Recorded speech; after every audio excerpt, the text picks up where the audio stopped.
À la veille du dernier match du Sénégal contre la Guinée, Pape Gueye était pressenti pour être titulaire. Et au dernier moment, on l'a sorti de la liste, on l'a même sorti de la feuille de match. Dites-nous, vous qui êtes son avocat, comment ça s'est déroulé un peu en quelques heures pour arriver à cette situation? Il y a un dossier qui est actuellement en cours depuis la signature de son contrat à Marseille. Et nous avons un dossier qui était pendant devant la FIFA et qui est désormais pendant devant le tribunal arbitral du sport et qui oppose le joueur Pape Gueye au club Watford. Le jeudi soir, nous avons reçu une première décision de la FIFA qui a fixé une amende qui est d'un certain montant effectivement, mais qui est plus faible que ce qu'on pouvait imaginer, et a décidé de suspendre le joueur pendant 4 mois. Moi, je parle pas de l'Olympique de Marseille puisque je ne suis pas leur avocat, mais en tout cas, vous connaissez les sanctions. Immédiatement, nous avons fait appel au tribunal arbitral du sport. Cet appel n'est pas suspensif et donc nous avons introduit une autre requête pour demander la suspension des sanctions sportives qui ont été prononcées contre le joueur, contre Pape Gueye.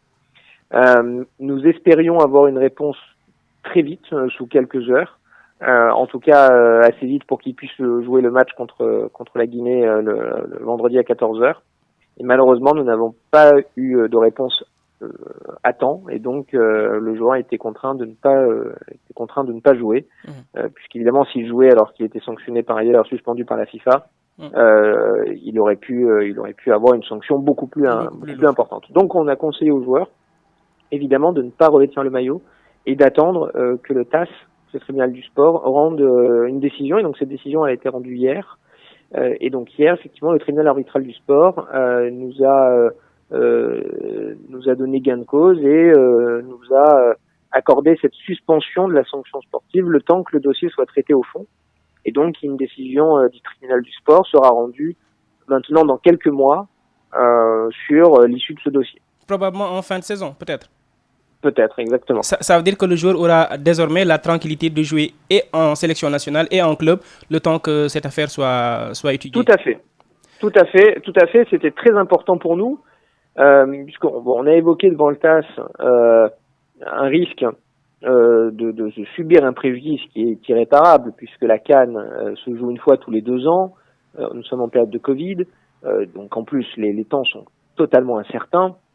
Et si le joueur était suspendu et ne pouvait pas jouer la CAN, cela aurait présenté un préjudice totalement disproportionné. Et même pour le Sénégal, qui n'est pas directement impliqué dans cette affaire et qui se voit un peu au centre de cette histoire-là.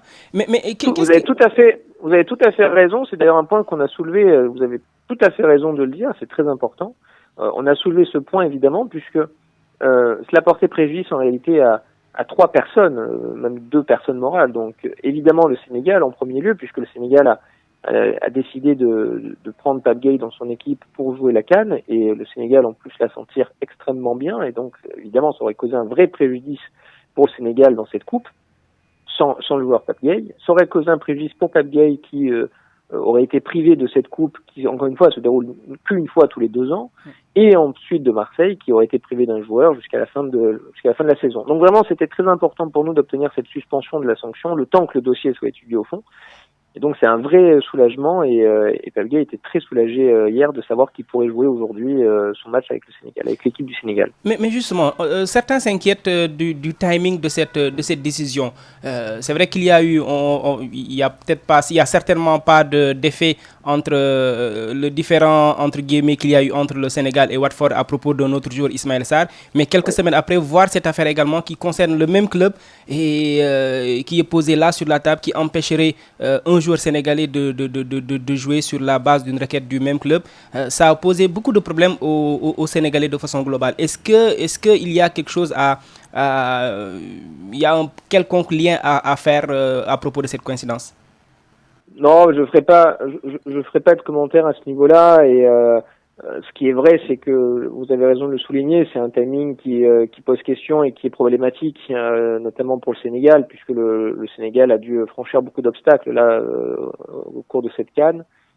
Et évidemment, c'est un timing qui est très compliqué.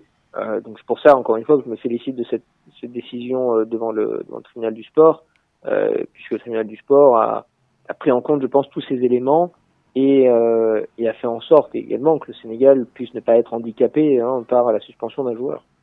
Quel a été l'état d'esprit du joueur? On suppose que ce n'est pas évident pour un jeune joueur comme lui, un jeune joueur de son âge, de se voir au centre d'une telle affaire, et surtout quand tu vas jouer quand tu vas vers ta première titularisation en CAN. Bien sûr, le joueur était très déçu déjà jeudi soir de savoir qu'il pourrait peut-être ne pas jouer contre la Guinée. Il était évidemment extrêmement déçu le jour même.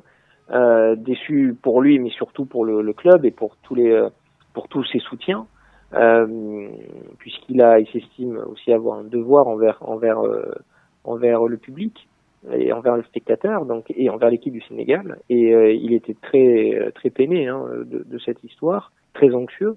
Et donc évidemment, c'était un vrai soulagement pour lui de savoir qu'il pourrait revêtir le maillot et continuer à défendre les couleurs du Sénégal. Maintenant, il garde la tête froide. Il sait qu'un dossier l'attend, qu'une procédure au fond l'attend devant le tribunal du sport. Et donc, il compte bien mener ces deux combats, le combat du foot et le combat judiciaire, en parallèle. Maintenant que cette affaire est, entre parenthèses, close, à quel niveau se situe-t-il sur le plan mental? Est-ce qu'il est focus maintenant? Est-ce que cette affaire ne risque pas de créer un autre choc psychologique et bousiller un peu sa préparation pour le reste du tournoi? Non, il a un mental qui est très fort. Et là maintenant, il est focus sur la CAN. C'est son objectif et il ne pense maintenant qu'à ça. Justement, on a obtenu la suspension. Donc là, maintenant, il se replongera dans ce dossier une fois la CAN passée et une fois ses objectifs atteints. Et par rapport à ce dossier-là, pour faire un éclairage pour ceux qui ne l'ont pas trop suivi, Pape Gueye était au Havre, où il était jeune et capitaine. Il était convoité par Watford. Au dernier moment, on l'a vu à l'Olympique de Marseille. Qu'est-ce qui a expliqué un peu toute cette histoire? À l'époque, le joueur Pape Gueye était suivi par un agent, dont vous retrouverez le nom facilement. Cet agent, effectivement, lui a fait signer un contrat de travail à Watford. Pape Gueye s'est estimé lésé pour diverses raisons et donc a révoqué cet agent après la signature de ce contrat parce qu'il s'est estimé justement lésé. C'est tout l'objet du dossier en cours, donc je ne commenterai pas plus. Et donc il a fait appel ensuite à mes services une fois qu'il avait révoqué l'agent pour voir dans quelle mesure il pouvait résilier son contrat, ce contrat qu'il avait signé avec Watford pour rejoindre un autre club. Donc à aucun moment, si vous voulez, un club l'a démarché pour lui proposer une meilleure offre, comme j'ai pu lire ci et là. En tout cas, c'est vraiment nous ce qu'on soutient, parce que encore une fois, ça ne s'est pas passé comme ça. Et lui-même n'a pas décidé comme ça du jour au lendemain de résilier un contrat parce qu'il n'était plus satisfait. C'est parce qu'il s'est rendu compte qu'il s'était fait léser, qu'il s'est estimé lésé en tout cas, qu'il a décidé du coup de rompre ce contrat. Mais tout ceci résulte, si vous voulez, d'agissements qu'on pourrait qualifier de frauduleux de la part de son ancien agent. L'avenir nous le dira, c'est un peu trop tôt sur le préjudice subi. On verra ça le moment où le TAS prendra sa décision. Merci beaucoup, maître Bovis.